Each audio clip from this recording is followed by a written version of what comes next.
Welcome, Wargamers. Join your hosts, Bonko and Monte, two Canadian wargaming enthusiasts, as we explore all aspects of tabletop wargaming. We roll dice, talk tactics, share hobby hacks, and explore new tabletop systems, all on the Trident Wargaming Podcast.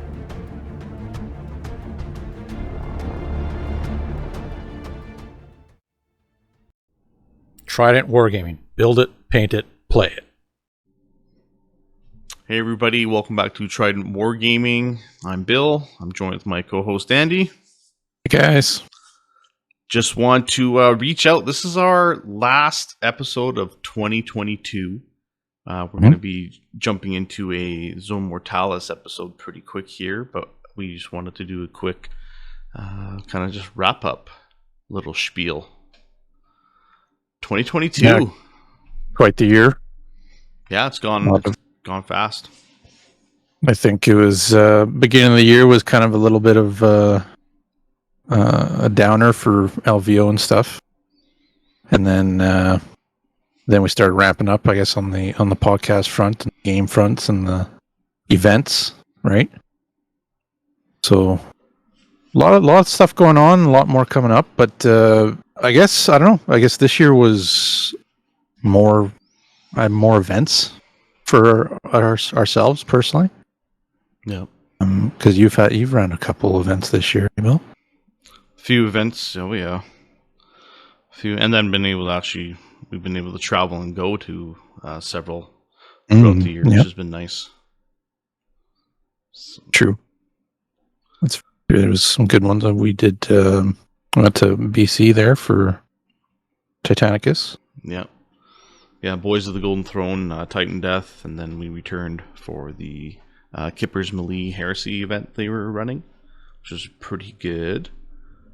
It's just, yeah, it's been a lot of hobbying, a lot of getting stuff built and painted, trying to get the community rolling dice, which is obviously the biggest part for us. And then, yeah, just really ramped up on trying to do consistent content. That's our big thing. It's been nice to get everything kind of rolling out. So it's always nice to be able to get things lined up, planned, and actually see your plan come full circle. I know we've got some big things planned for 2023, and it's going to be good. You having a little light show over there? The light show happened. Yeah, kicked off. Staying still too long. I guess one of the other big things with this year was just Heresy. Yeah. In general, right? With the kickoff of Heresy, and then the super growth of the community for us here locally. We had a lot of players, new players jumping in, still playing, still going hard, which is really great, and we are hoping to see that and actually putting in some effort to grow the community as well, which has happened. So it's been pretty good, fantastic, very exciting times too, and the amount of players that came out with painted armies and stuff too is just so. Well, just currently right now, it's been 5 months strong of consistent slow grow games, meetups, painting. We're heading into month 6 here pretty quick. It's gonna be great. We've got pretty much 8 months all in to get our armies up to 3K locally, which will be a big push. There's also an event happening in April that's going to help give certain people motivation to get their stuff painted and finished off. For sure. So it'll be really cool. I'm looking forward to just seeing how everything grows and how everything kind of just keeps expanding as we continue through. So yeah, it'll be really fun. And even on the bolt action front too, it's been a pretty good year for community growth, and a couple little events. Big successful tank war event we had. Everybody loved that. We'll be having more of that kind of stuff, and I guess we'll kind of be more of actually turning into more Trident events, right? So locally, trying to increase the population for that too, for just getting more people out for these fun events and whatnot too. So, but yeah, I was pretty proud, pretty surprised, and actually really happy that more players are coming out.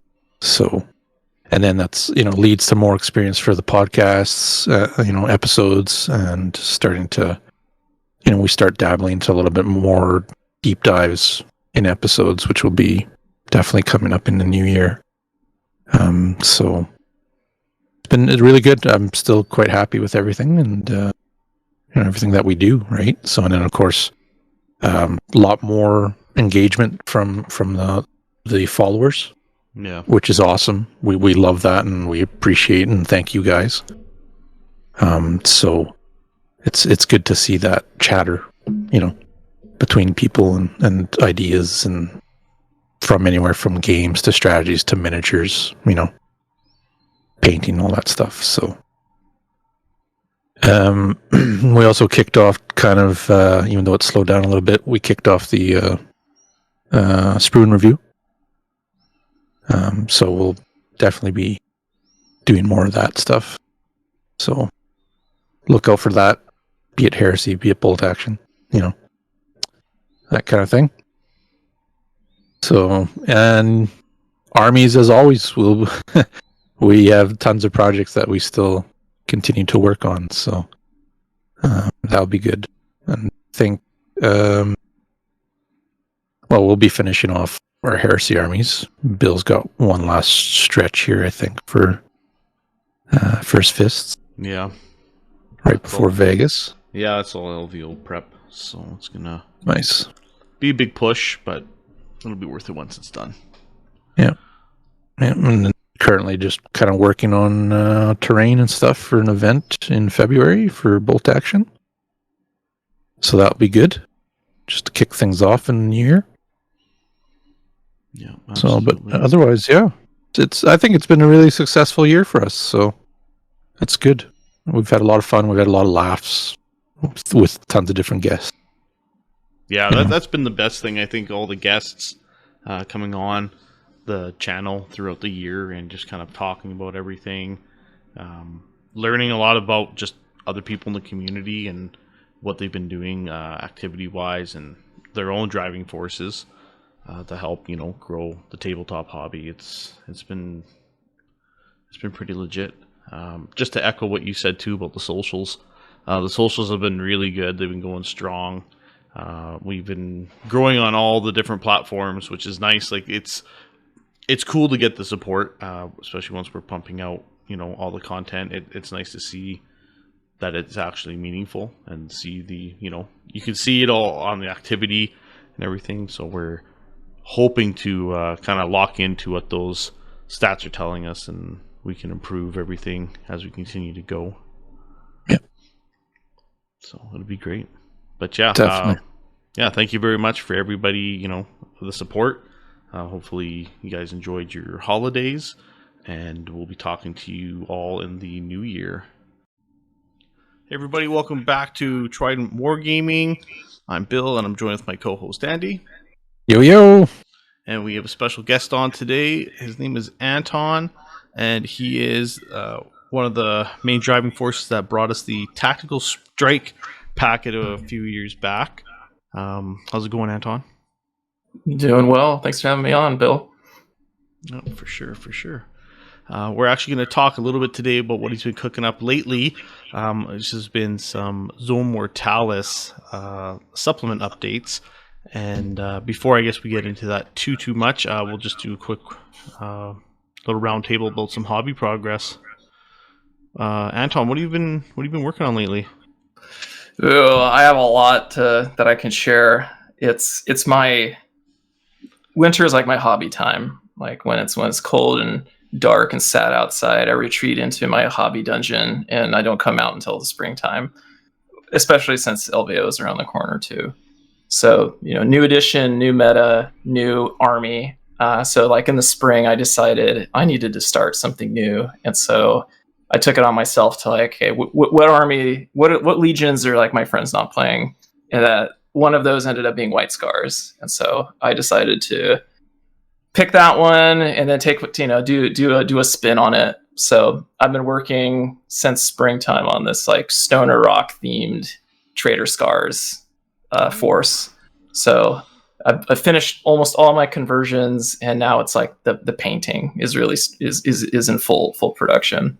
So I'm working on like my 10 Assault Marines right now, just kind of honing and finalizing like, my recipe, making sure it's great before I move on to my HQs and, some of the other big stuff.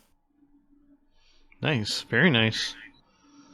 Trader Scars. It's a man after Andy's own heart. That puts a dagger in my heart. I'm loyalist all the way through. I just finished doing my scars at the beginning of this year, actually. Which the full jet bike army, of course, right? But yeah, it's pretty cool. It'd be nice. How's that mortgage? Well, I got a deal. On the bike, so it was a former player's army to another player. So then I got it, third hand, I guess. But yeah, no, it's pretty good. It's the painting was very fun, especially considering like every bike was a different design. Did you enjoy painting white? It wasn't too bad for me. It was I ended up finding a paint from a local airbrush place that the white really helped me out. It was a different kind of model paint, so yeah, just kind of did that. They kind of have like a grungy look to them a little bit, so like a little dirtier. Yeah, I like my boys dirty. So yeah, it worked out. Well, that's pretty cool. Can't wait to see some of it. And any conversions? Any fancy? I'm super big into conversions. Nice. Yeah, I'd have to say it's probably the main focus of my hobby. It kind of started that way too. I'm more and more into the art and the painting element, but I really like to convert. So, and when I choosing a project like Trader Scars, I feel there's a lot to go and explore there in that space. So I just kind of let myself loose and went pretty wild with it. I've been using a lot of bits from the Auric war clans like line from Age of Sigmar, because they kind of have this like brutalist, wild, I don't know, Central Asian kind of vibe going for them. And so I've taken some choice bits there, particularly like their shields. And with how I'm painting them, I think it's kind of conveying that these are White Scars, but they're a little off. And if that's the message I can convey with my conversions and my painting, then I'll have been successful with my army project. Nice, very nice. That sounds awesome. How about yourself, Monty? What have you been doing hobby-wise? Just working on terrain right now. For an event coming up for our bolt action. A whole bunch of Normandy kind of style houses, which you may see in the background, kind of just like that, 3D printed, right? So that, some Thousand Suns, of course. Just got the one character done up, which is nice. This one of the sorcerers, and continuing on working on them as well. I got a whole bunch of Kinete occult blade warriors to do up, tactical marines, heavy support teams. So a lot of that, plus a whole bunch of other different gaming systems that I always put my digits in. So yeah, overall building, painting. That's kind of where I'm at. And you, Bill? Oh, where to start? The hobby train never stops, honestly. I just finished doing up a squad of Indominus pattern Huskarls. I know that in game they're modeled in cataphract armor, but I really like the Indominus look, especially how they're portrayed in the books. So I kind of wanted to make this my full custom squad. I'm still going to be working on capes and stuff to try and flush them out a little bit so they look a little bit more retinue-y, I guess, to roll with Dorn. And then I've got some bolt action kind of hidden away once I'm all finished up for LVO to start cranking out on, because we've got some slow growth stuff going on for that as well. So should be a lot of fun. Cool. Yeah. You guys are going for LVO for bolt action, right? No, I'm going for Heresy. Yeah. I'm not going this year, so the boys will be out there with trying to gain all the glory and probably having the beers and cheers and just having a good time. They'll send me pictures, so we'll pour one out in your honor. Yeah, that'll be good. That's right. Be good. Yeah, so. For LVO, I'm going for the day 1-2 narrative and then the day 3 competitive. Wanted to just be a sponge for punishment and try and crank out 9 games in 3 days, so you can really feel like you got your hobby dollars worth. Yeah, well, if you play in the Zone Mortalis event, I guarantee you can get that many games in. Yeah, the bigger ones though, definitely it's a challenge for sure. Yeah. Are you gonna be standing after 6 games, or? My legs will probably be sore. So, yeah, they'll be sore for sure. Okay, you'll have your combat boots on. So. I honestly will. I go pretty much everywhere with steel toe boots, my Red Wings, because I've been heavy duty mechanic by trade, and I'm used to standing on concrete shop floors for 10-12 hours, and with those boots at least it's fairly manageable. So that's kind of the trick. Wear comfortable boots no matter what, even if they harass you at the airport. So we've pulled a long-term events where it's 12-hour day kind of thing, 13-day, if not longer. First time we did the LVO, that was an interesting day for setup. So yeah, a lot of learning. Definitely. Yeah, for sure. Well, I guess jumping into the meat and potatoes. So if you're all familiar with the White Dwarf packet that we got, and I'm going to make a reference of, if you play any Total War games, CA is really good at dropping a game, and then day 1 they get you to buy this DLC, which you have to have. It feels like what Anton's done here is bring out a DLC for free, and it actually complements the system so well that it adds like a whole nother layer to it. Other than that, I won't say any more because I want to obviously hear it from you and let the listeners hear it from you directly. So why don't you tell us all about your supplement? Well, thanks. Yeah, I wish it was more complicated. I guess I could potentially brag about it more, but it's a supplement for Zone Mortalis 2.0 Horus Heresy. So after that White Dwarf article went out, like my league primarily plays Zone Mortalis as kind of our like, we play big games too, but I think almost everyone starts with a Zone Mortalis army, and that's kind of how they get into the Heresy. And we play a lot of those smaller games. We like it a lot because you use units that might not see the light of day as often in bigger games, where you have vehicles and super heavies and Primarchs, and things can scale and get really crazy really fast, which is awesome and fun too. But it's also sometimes fun to play in like claustrophobic labyrinths, or underneath some hive city or some kind of space station in the decaying orbit. Your imagination can go wild.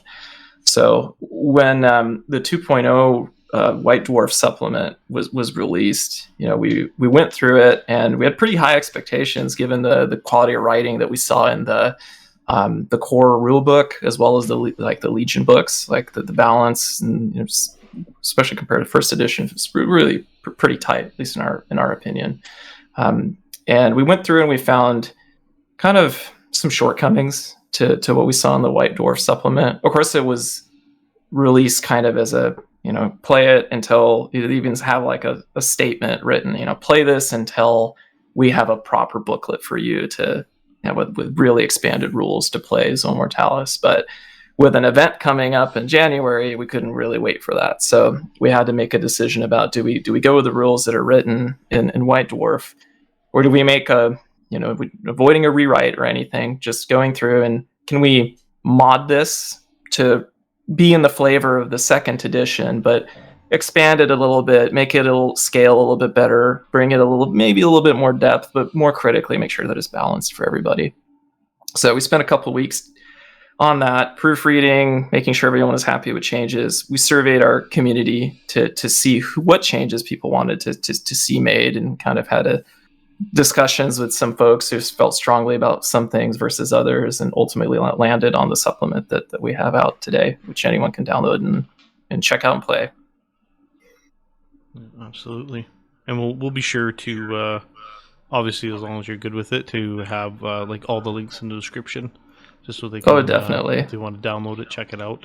It's a lot of fun. I think typically in the White Dwarf version, the Defender had the big advantage, if I'm not mistaken. Yeah, one of the mission in particular, which it's really surprising that we had an event where everyone came to play the new Zone Mortalis mission and the new pack from the rules from White Dwarf. And of course, we'd read it, and it's like, let's see how it plays. And everyone's feedback after the first couple of games was, this core mission is not really good. It's really not balanced, and it skews really in favor of the Defender because of how the mechanics work.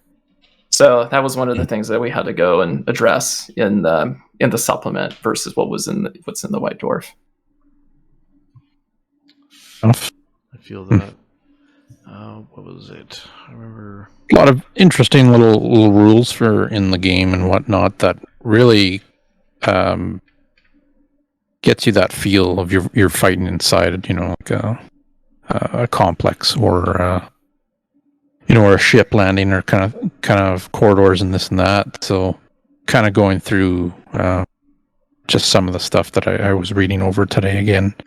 And it's funny because as soon as I finished kind of reading it, I messaged Bill. I'm like, we got to include this in our events. We got to have something, right? So it's pretty neat, and I like the reactions. Did you adjust the reactions as well? We made a slight change to the reaction allotment, but the reactions themselves are as written in the White Dwarf. They are. Mm-hmm. But to your point, you're right. The format for 2.0 seems to they're trying to stay in the flavor, it seems, of the first edition, where it's smaller engagements, and that includes the amount of reactions that you can do and how powerful they are. So we were really surprised initially to see that your Legion reaction is not available to you, or your special reaction is like Mechanicum, something you're not going to be able to use when you play in Zone Mortalis. But considering how powerful that can be at such a small scale, it kind of makes sense. Absolutely. I know with Zone Mortalis itself, I'm super excited to jump in. I've got enough zone tiles and Necromunda terrain, not to mention the old OOP Forge World 4x4 table, right? I've got about four 4x4s I can make, which I eventually would like to have fully painted and operational for events and big, team game boarding action, stuff like that. I think that's the one particular theater of war that I really like to imagine is just this, boarding action on a ship. Got to take out the engine room, make your way up to the bridge, right? It's just anything like that is just super, super cool. They made an interesting change in the 2.0 rules versus the 1.0 ones, which makes me feel like they're leaving it open for more mixed or Necromunda type games, where you can basically play a game without ceilings, and that changes the entire setup of the game, how units move around the board, and how they use elevation. Typically, you're playing in like a labyrinth when you have ceilings on. Some units aren't accessible to you that way, but if the ceilings don't exist, you can move over walls, you can go up platforms. I feel maybe in the supplement that we get in the future, we might see something like, big open areas and then, claustrophobic corridors next to them. My wild dreams of taking Zone Mortalis somewhere is something like that, where you have like a big engagement, like a standard game happening on one side, and then you can send folks into the inside of a facility to, I don't know, sabotage a reactor, or, defend some strong point that you need access to. Super thematic and cool. Yeah, it's we're all on the same kind of thought process, because I know years ago I know myself and Bill, we even thought about that too, where you had the outside game happening, right? Mm-hmm. And then you had the complex that these teammates, or these two players from each side, they were fighting over that, and whatever results came from there would affect you in the big game kind of thing, right? And it's really, you can make it into that in-depth kind of scenario, narrative, theme, whatever you want to call it, right? Story of just stuff like that, and even into campaigns and narrative weekends, stuff like that too. So it's a really neat little aspect. It doesn't take too much for like too many miniatures, right? So anybody can really jump in. This is, like you said earlier, this is how you start a new army, like. Mm-hmm. And it's great. Like a lot of the rules seem pretty cool. Destroying the doors and whatnot, having locked doors and corridors, or whoever's under control of it. Really like that, and even just some of the like firing with like barrage weapons, where it hits the wall, like it's hitting the wall. It's not going over to the other side and splashing on somebody you can't see, kind of thing, right? So that's pretty neat too. But there's a lot of interesting little points. The blind panic and whatnot. That's pretty cool too, where you can pretty much get gunned down or whatnot, and when you're falling back. But just, I can see certain units probably like being really good for Zone Mortalis. And just like in first edition, it was the same kind of thing. But also being limited to pretty much just your infantry and dreadnought. It makes it a little bit more thematic for corridor fighting. Thinking the alien scene or the Space Hulk scene. So it's pretty cool. The ceiling thing was interesting that you mentioned earlier. Well, never even thought of that. Like, it didn't even dawn on me, the whole labyrinth. Like, you can't vertically go up, right? Like, that's it. So you get pinned or stuck in that area. Kind of, you got to break out, right? So, for sure, pretty good. I like it. Sure, we'll be putting stuff into our events down the road. Yeah, I feel for, you can go really far with this if you want to create a really epic narrative type of game.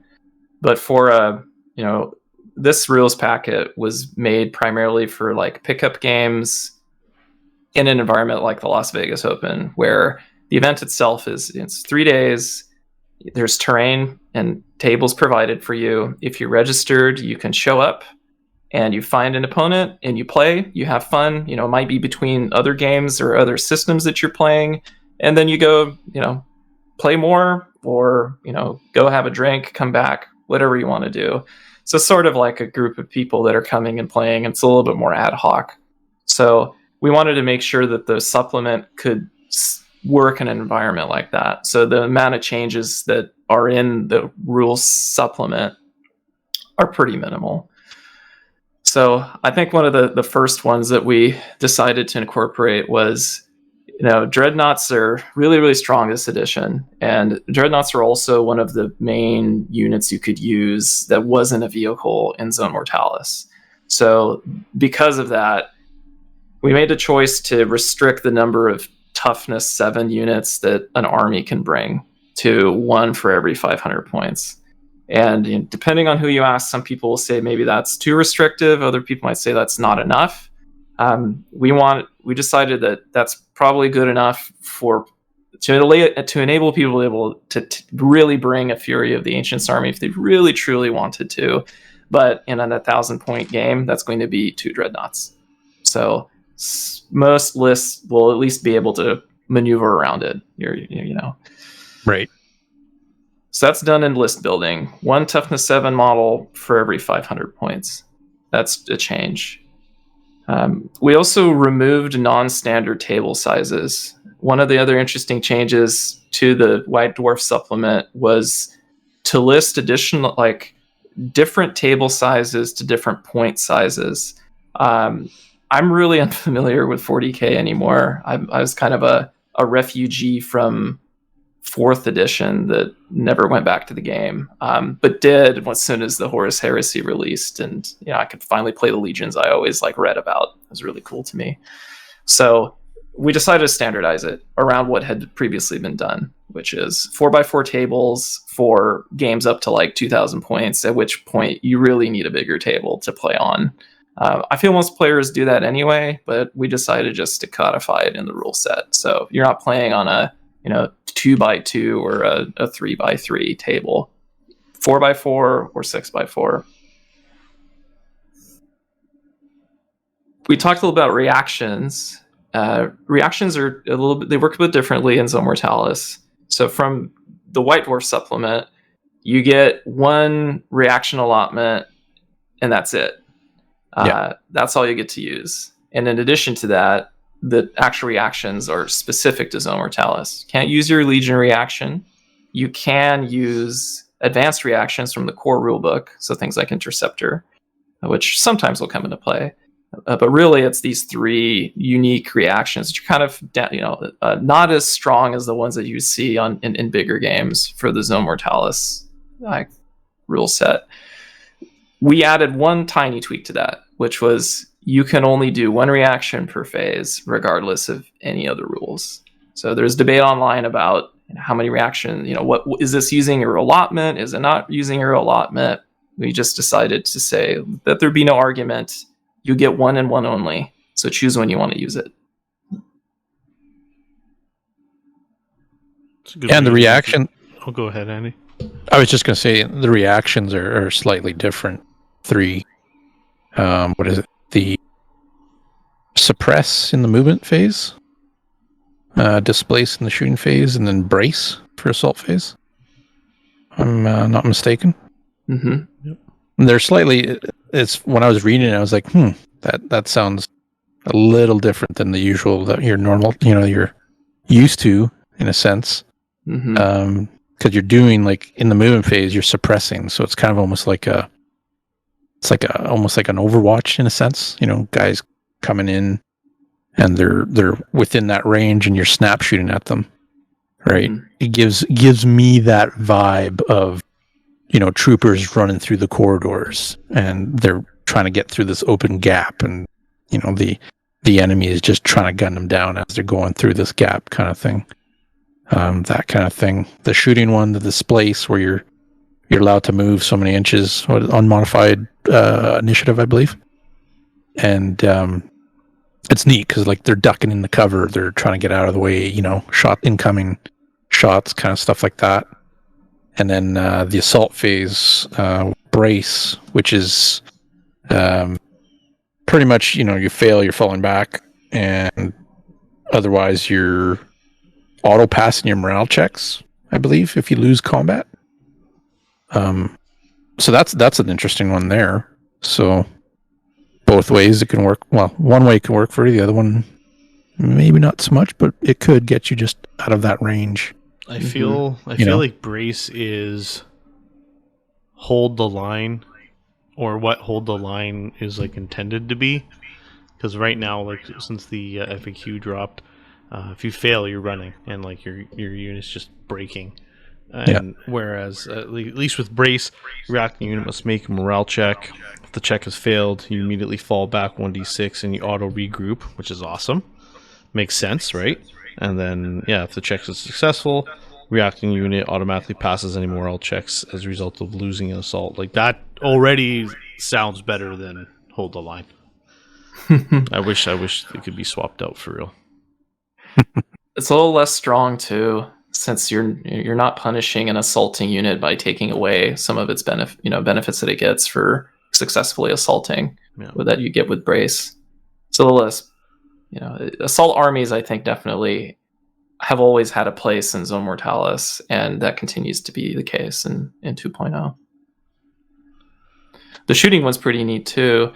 You have to kind of it's one of those cat and mouse situations where if a unit is just around a corner, do I want to shoot at them and pick a couple of them off, or do I want to risk them just falling out of sight and I can no longer make my charge in my assault phase? So it does give some interesting choices for players, which is great.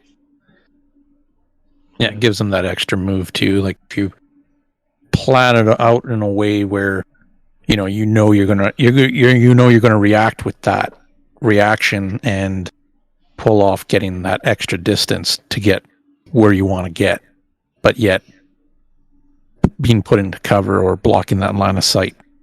Like it's a double. It's like you're setting up your shot, your next shot kind of thing of what's going to happen. So can be pretty tactical with those. Definitely with the reactions, which is pretty neat. It's another little aspect for the game, which I think is going to be pretty fun once you start kind of using it and playing it out.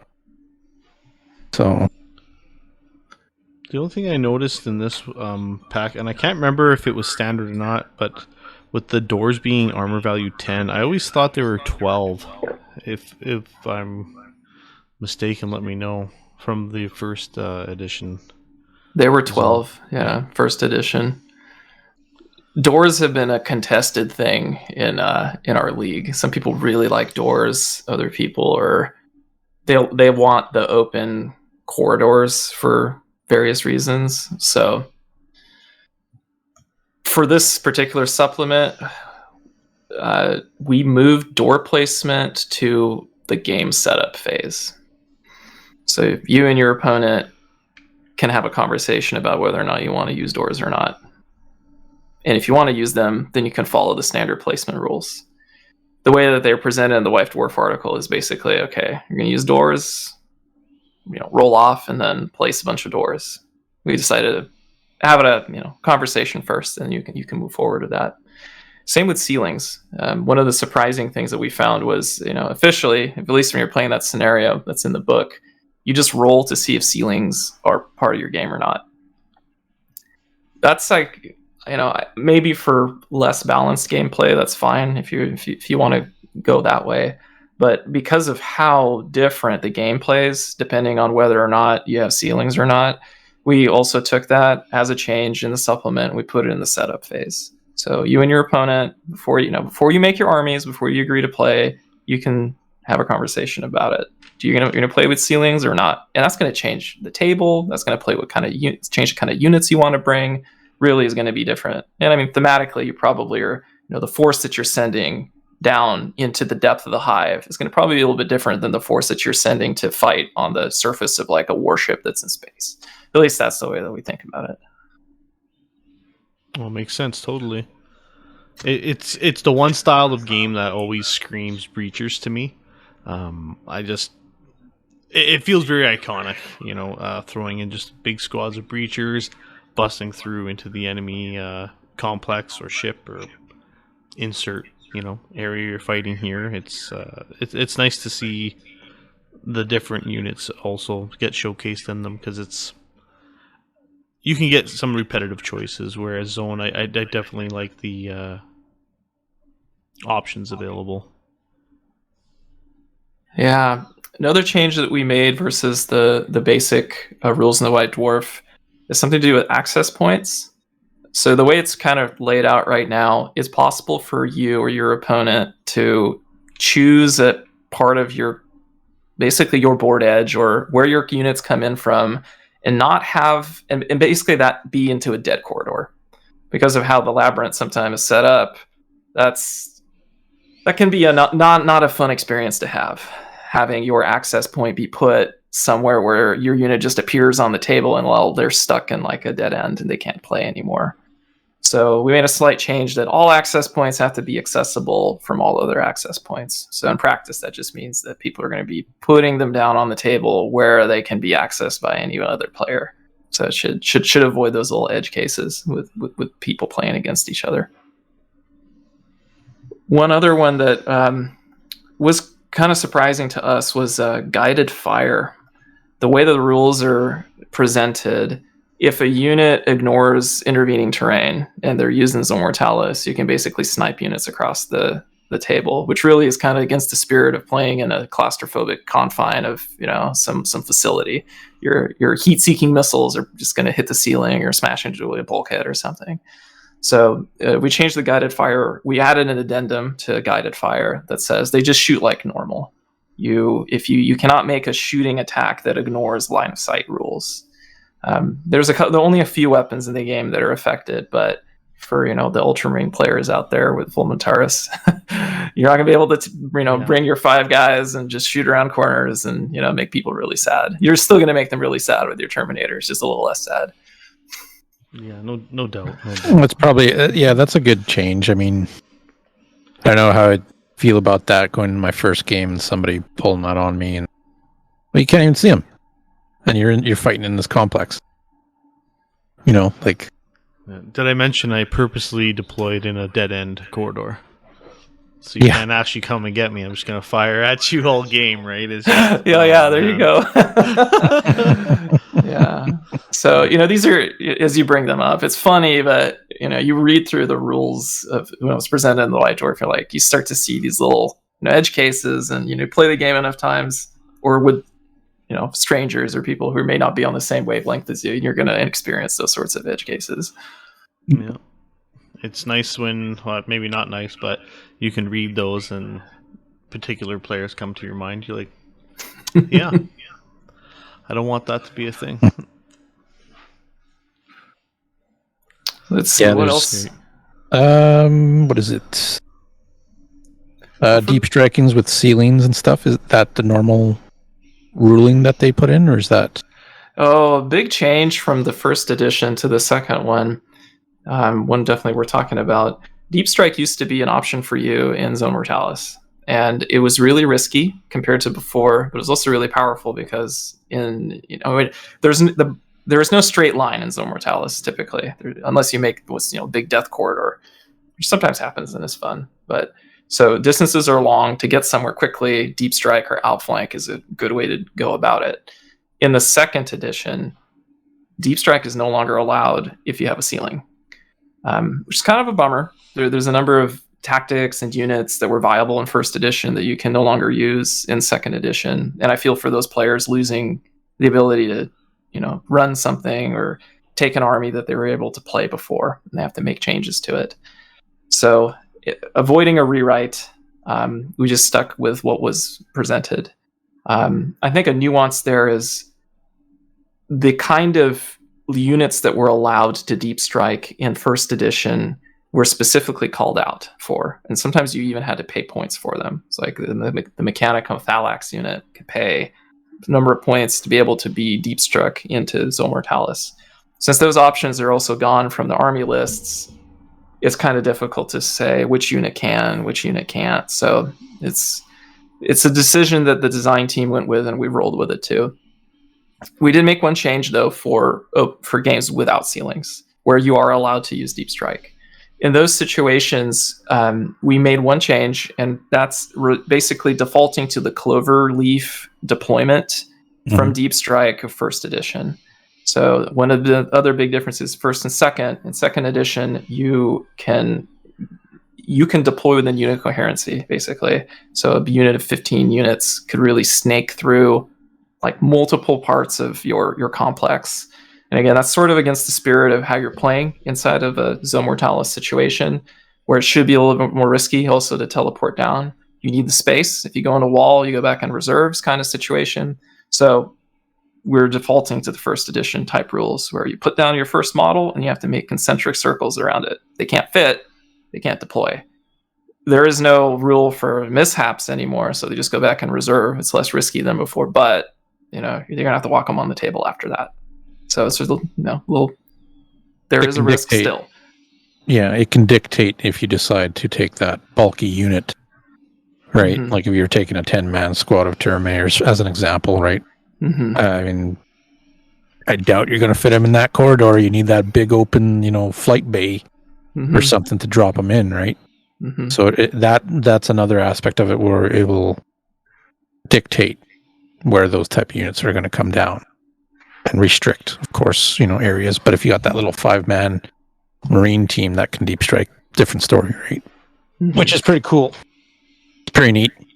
Maybe seeing a Terminator getting half stuck in a wall would be neat too, but terrifying. Sci-fi. So yeah, or at least shit happens. At least model it like that. Yeah. That's another thing too. The modeling, we'll get into that probably a little later, but I'm sure you got some pretty fancy tables set up for Zone Mortalis, or can have. Yeah, I'm lucky enough to have a out of print Zone Mortalis table from Forge World. I got it like just a few months before they stopped selling them, and I'm so happy that I do. One of the things that we will have at the event are a couple of those out of print Zone Mortalis tables that are from various members of the community.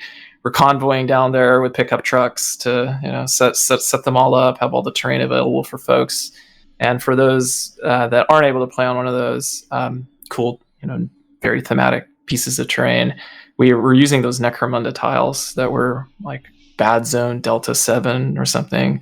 Paper cutouts with walls work great. And especially for fast drunken games of Zone Mortalis at an event, those tiles are really clutch. I remember last time I think you guys had it was like foam with the paper printouts of the walls, right? It looked awesome, and it definitely worked well. I've seen pictures of your actual board online, and it looks pretty phenomenal. So, oh, thank you. We've upgraded quite a bit over the years. The Zone Mortalis Friendly has a pretty funny history, honestly, at LVO. I think we started initially attending at like 2017, 2018. People were going to the 30K events or 40K events. And then in the spare time, they just wanted to do something, like they wanted to play a game in between sessions, or like, just something nonchalantly with their friends. Everyone likes Zone Mortalis. So like I think that first year, I wasn't there, people just took shot glasses from, I don't remember where they found them, but they just lined up a bunch of shot glasses like walls, made a little labyrinth out of that on these, they had these like round like drinking tables, and that was where people played Zone Mortalis. And people had so much fun that we decided to let's do this officially like next year. And every year we've just been doing more and more and getting it a little bit more organized. We don't do prizes, or like it's not a tournament, but we do have little pins that we give to people. So if you win a game, you get this little, we call it the Chad pin, and it's like the Chad meme face, but turned into a space marine when he's got his like horsehair Roman style helmet as well, or like this, I don't know, plume. So if you win a game, you get a little pin. The more pins you get, of course, you can, and basically it just means people are walking around with their pins like, Soviet generals shaking them at each other. But we also have coolest guy pins, and every person who attends and registers on their first day, they're going to get 2 of these, and it's a picture of Erebus with, deal with the shades. So these things are small. They're like, as big as your thumb. And if you have an event, if you play with a player that you really liked, you had a really fun game, really engaging moment, or, played with like a really thematic army, you can give that pin, one of your 2 pins, to somebody else. So it's another way to kind of reward players for, sportsmanship, for having, display boards, that, rewarding that element of the hobby, in addition to just going in there and, winning all your games. Well, that's pretty sweet. I do have one of those Centurion Chad pins, so I might have to bust that out. I might have to give you my coolest dude pins for letting me come onto your show. Oh, you're more than welcome anytime, honestly. Always well. Definitely. Yeah, always. Oh, it's just nice just connecting with people in the community who have, like-minded thoughts about the game and just want to create something really fun for not just their own local, but for the greater community. It's when you see the efforts really get put in and shared with everybody that makes it one, memorable, and obviously a lot of fun for everyone to enjoy. So it's a big thing. Yeah, community's always been a big part of it. Our league is scattered around the world, and most of us only see each other really once a year, and that's at Las Vegas. So we try to make it as casual and approachable and friendly as possible. But there's a lot of stuff going there. Some people will be part of a tournament for like 40K, and then once they're out, they just come and they booked their seat for the Zone Mortalis Friendly, and once they're out of the tournament, they come and play with us and drink beer. That's what it's all about. A lot of just a nice change of pace, right? Mellow, casual gaming, and good times. Yeah, I mean, some of the harshest dumpsterings I've ever received are also from my friends. So there certainly will be some interesting. There'll be competitive lists there too, if that's to your perusing and you don't want to try them out in the Zone Mortalis format. I think 1 year prior, we had a gentleman come in with like a really good custodes list back in first edition, and we just called him the King of Sweden because he just showed up out of the blue on like the second or third day and just wrecked everybody and then just disappeared. Took all our pins and left. That's fun. Wow, just stories to tell later. I mean, we had a similar kind of thing happen, but he didn't quite win anything. Is that I think it was the World Eaters? We had the Mega Battle. Oh yeah, Bill, you remember that one, right? The World Eaters came with a Thunderhawk and he had tons of Marines in it, and I think he got blown off the board like turn. Well, he showed up late and decided to roll in with a couple Thunderhawks. Yeah, I remember this. He comes on, does a bunch of damage, doesn't actually kill what he intended to kill, which I think was a Warlord Titan on its last legs. This is for Mega Battle. And then in the opponent's big team, their opposing turn, he just got completely rocked off the board, where lots of explosions, a lot of them actually hurt his teammates from crash and burn and everything. And then he was like, packed up his stuff. He's like, all right, I'm out of here. And I was like, you were only here for 40 minutes. I was like, shit, but that's how Mega Battles go. A gentleman showed up with a Warlord and got blown off the table first turn. He's like, hey, cool, I'm going to go get drunk. That was the only model he had, and I was like, wow, that's hardcore. Yeah, a benefit of Zone Mortalis, I will say, is if you have a cool, several $1,000 Forge World piece of resin, like a Stormbird or a Thunderhawk or a Titan, some big tank, it makes a great centerpiece for, being like in some hangar or, whatever your imagination crafts with the environment that you're in. We were hoping to have a narrative table this year for LVO, and that was basically, it would be either my 6x4 Zone Mortalis table with like special rules for the table, and if you want to play, come to the table, play with the special table rules against somebody, keeping it pretty, again, pretty accessible, pretty straightforward. But we decided not to do it because of the new edition. Once the new edition was announced and the complexities there, and not even knowing what the Zone Mortalis rules are going to be like, we're like, okay, let's just next year we can do that. This year, let's just keep it to. We're going to have to put out a supplement, so let's just keep it simple. Get some games in, see how it all works together, smooth out any kinks down the road, kind of thing, right? Mm-hmm. Yeah, definitely. Good transition for, I think, the last change to really noteworthy change to cover for how Zone Mortalis plays in the supplement versus in the White Dwarf.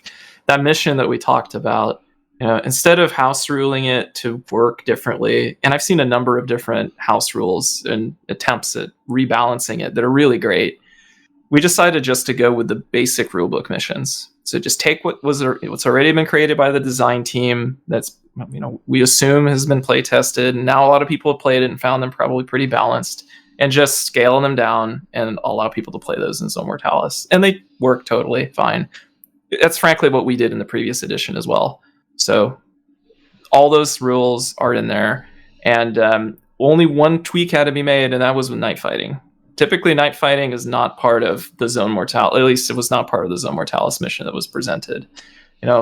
We decided, let's include it. If you want to sabotage the lights to the structure or whatever, set a hit team to go and blow up those generators before the game, you can do it similar to how you would do in a normal game in 2.0.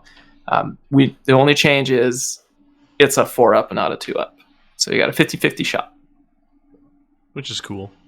I like that. It has a little bit of that narrative feel to it, for sure. Maybe you're fighting in a cave or something, right? And power's out, whatever, right?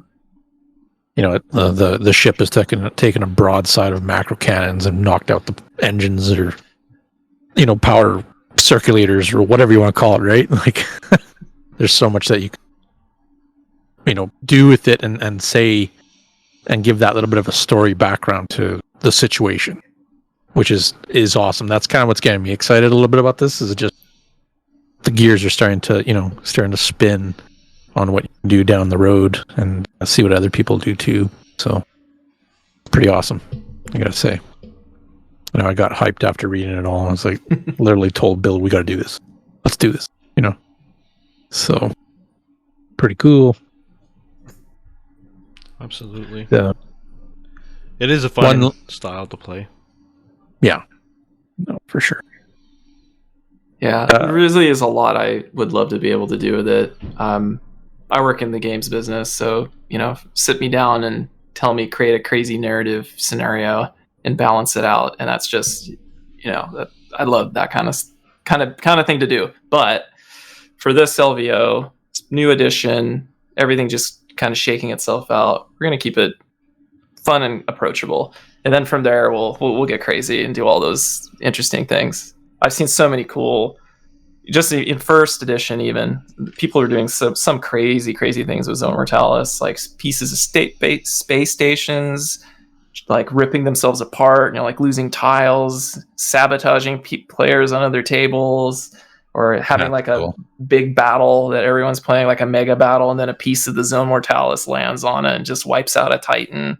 There's just so much cool stuff you can do when you combine the systems, but yeah, for next year. No doubt. Are you, so after, I guess, plans for after LVO, you're going to kind of continue and hone the supplement a bit more, or are you going to start something like totally fresh? Good question. I will maintain it. Like we will maintain the supplement for as long as it needs to exist, basically.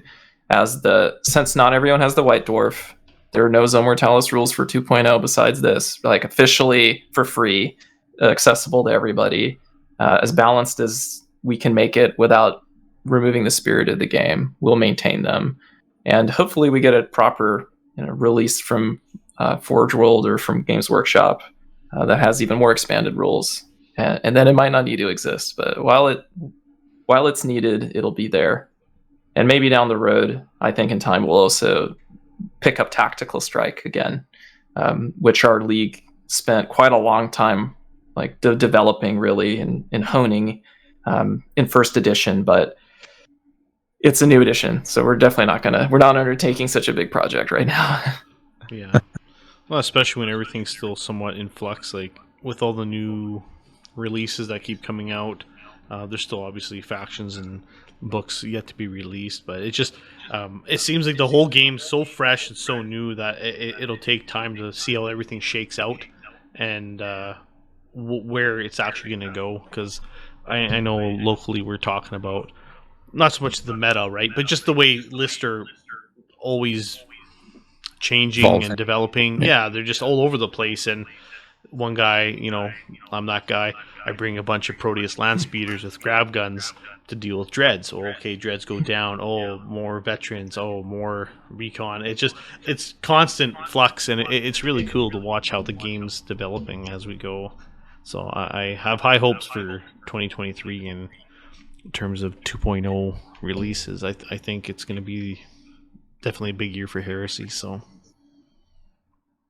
I'll take this extra breathing room to take my Trader Scars to 3,000 points. That's my goal for next year. Get them to big games. There you go.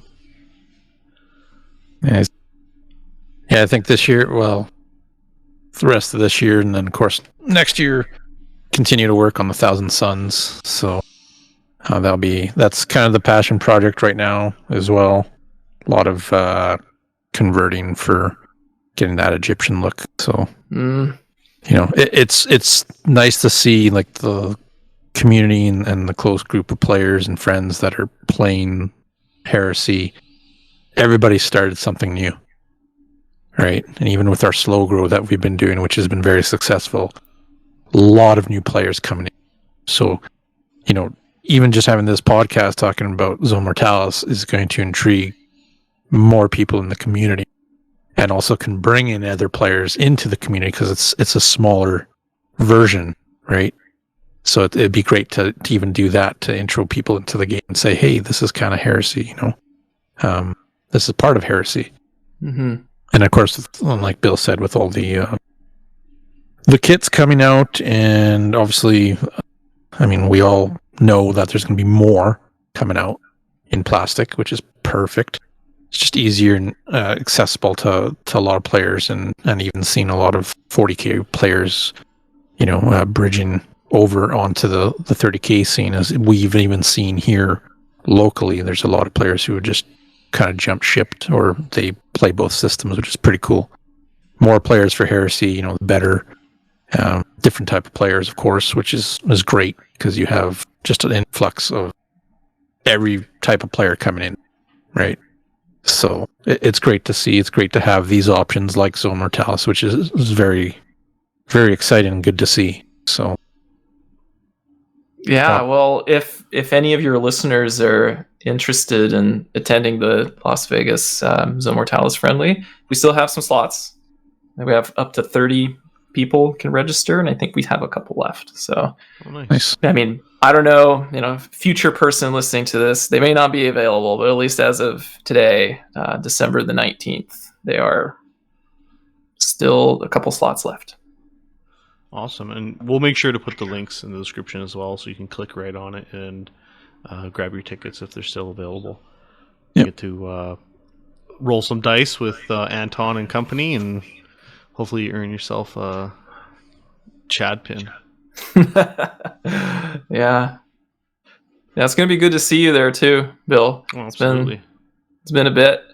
Yeah, no doubt. A few years now, that's for sure. Yeah, we had to put the brakes on stuff with the COVID times.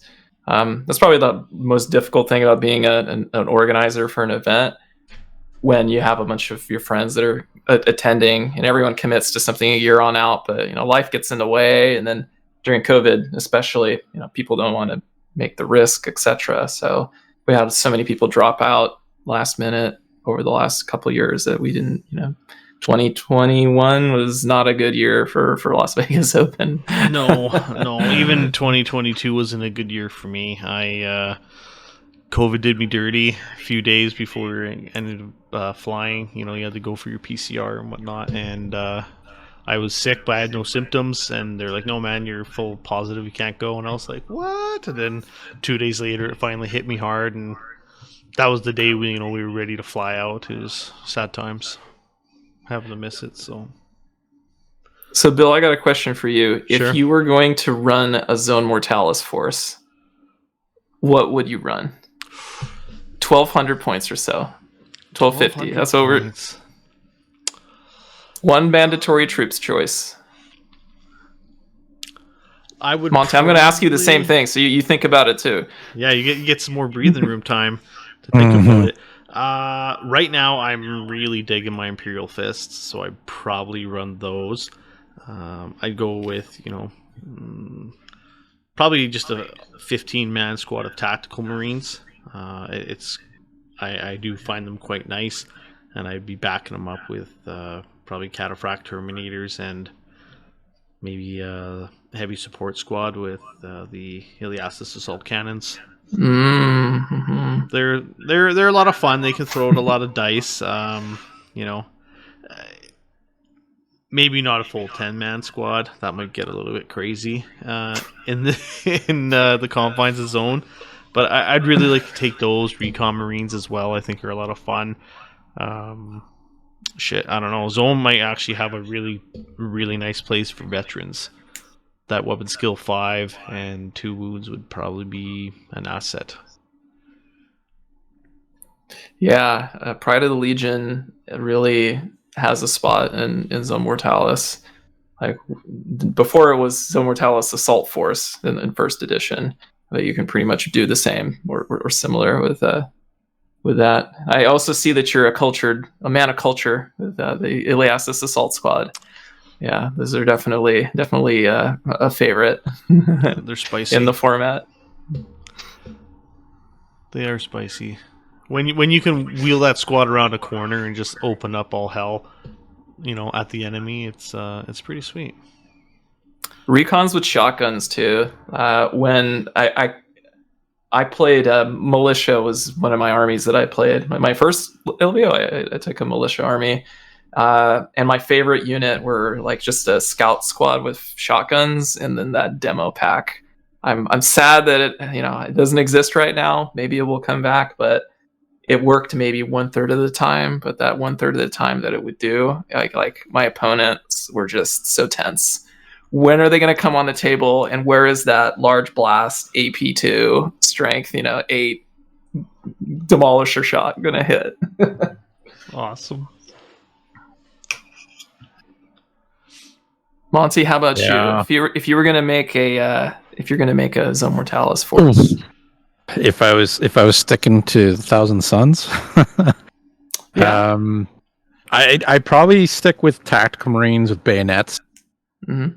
And then of course using my little psychic powers would get in game kind of thing from either to boost up just Hammer of Wrath hits if I'm charging in, right? Just more hits and stuff like that.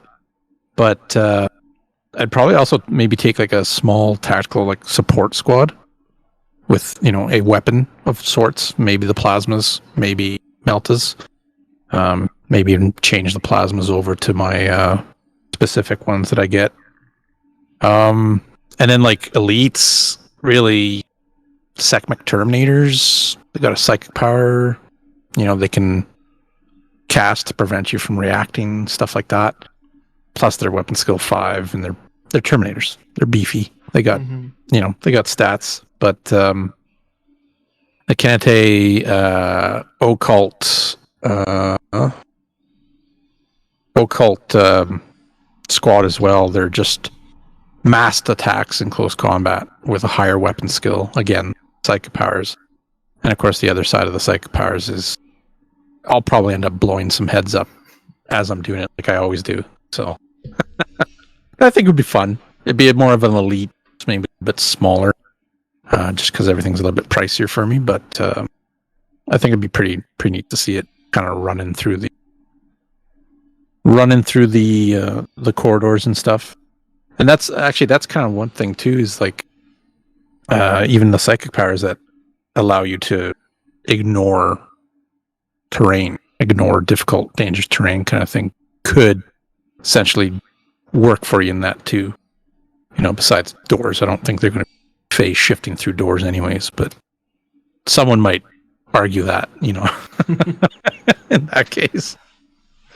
Yeah, they added a pretty good line where pretty much any effect that has like an aura has to have line of sight, which makes sense, right? If you're fearing somebody, you need to they need to be able to see you. Although I don't know, I could see it going both ways. I suppose you see their the blips on the motion tracker through the walls, and you get scared of them. Oh, for sure. But yeah, it's neat. It's neat to see that you start thinking about some units that maybe you didn't use, and throw them in there and see how effective they can be. Mm-hmm. Yeah, those Blade Boys, the Thousand Sun like special Blade guys. I think that'd be a great for that format. A lot of the legions have particular units that may be strong in the regular format, but others that may not get used a lot. Zone can be a place for them, like those Blade guys. I think they're probably a little underrated as a unit overall, but in Zone, because they're not going to get shot off the table before they get an opportunity to be in melee. It's just maybe a fun place to use them. Kind of makes me almost double think about Templar Sword Brethren. It'd be kind of neat to have them running through the halls. Yeah, and you can take them as troops, can't you? There are ways you can do that with certain rights, yeah. Mm-hmm. Yeah. Pretty cool. Yeah, lots of stuff to consider for sure. Yeah. I would, for me, when I build my lists, that's probably where I start. So for those of you thinking about Zone Mortalis or Zone Mortalis on your mind, what are you going to do with your troops? You have one choice, really. And how are how's that going to play into your plan? Are they going to be a tactical squad that's just going to be sitting and holding an objective? Maybe that's not a good use of those points. Maybe you want something a little bit more aggressive. Maybe something that can survive being on the front like a breacher squad, or maybe you want to specialize a little bit more. Maybe you take one of your Legion special rights that gives you an elite unit as a troops choice, but now you have that problem of I need to go for the kills, but that also means that my scoring units, my 1 or 2, maybe if you're lucky 3 scoring units are going to be fighting, and there's a chance I'm going to lose them. I feel that really dictates a lot of like how you build your armies in Zone Mortalis. What you're going to do with that troops choice? How's that going to fit into your overall plan? And what kind of rights of war you're going to choose to support it? Yeah, lots to consider, especially if you're, going to be dealing with a limited amount of scoring units in line for those missions that do require line units for the objectives and whatnot. It could be an interesting weighing of options how you want to run it. Sure. I guess the only way to find out is really to play it, and that's just it. See how they do against each other. Really. Yeah. Might have to arrange some games over the weekend, over the holiday break weekend. Yeah. Breachers would be cool though for zones. Oh yeah, it's like Sword and shield and everything. Yeah, such a thematic unit for it. Yeah. Always have been. Just not Phalanx Warders. Not my favorite squad. So it'd be interesting to see too with like the other factions like Custodes, like the Mechanicum, like the Militia or the Solar Ox, and even whenever demons come out, kind of thing. How that can shake up the game a little bit too, and see how they interact with Zone. Yeah. So, I'm sure demons will probably change some stuff up with any of their fancy rulings and stuff. Probably just teleport right in. Doesn't matter what, just from the warp kind of thing. My second Las Vegas army, my second LVO Zone Mortalis army was Dark Mechanicum, and I think this edition you have less choices, but there's still some really, even though you're kind of railroaded into only a few choices, they're, especially for Zone Mortalis, are pretty strong ones. If someone wants to go and make themselves a Myrmidon focused Zone Mortalis list. Yeah, I fought some Myrmidons the other day. They're tough. They're tough.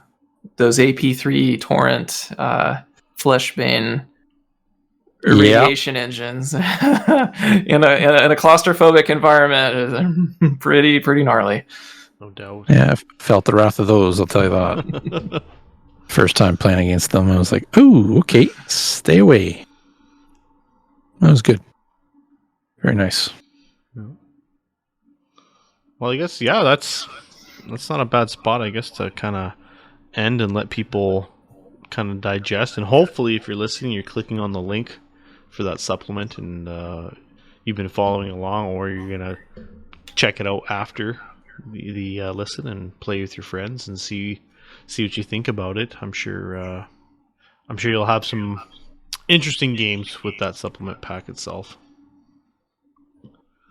Yeah, I mean, if you have feedback or you find a balance problem, you can contact me and I'll make any change needed. Like, people have already put in typos or slight tweaks that need to be made. And if you're curious to check out what my heavy stoner rock white scars might look like, you can check them out on my I just post my works in progress on Instagram. I think Bill will have it in his show notes. Absolutely. Well, thank you very much, Anton, for jumping on with us and giving us the rundown of the supplement and the Zone Mortalis Friendly for LVO. Much appreciated. Thanks so much for having me on, guys. I wish you the best in the upcoming new year, and I guess I'll see you then, Bill. Sounds good. In the flesh. Oh, yeah.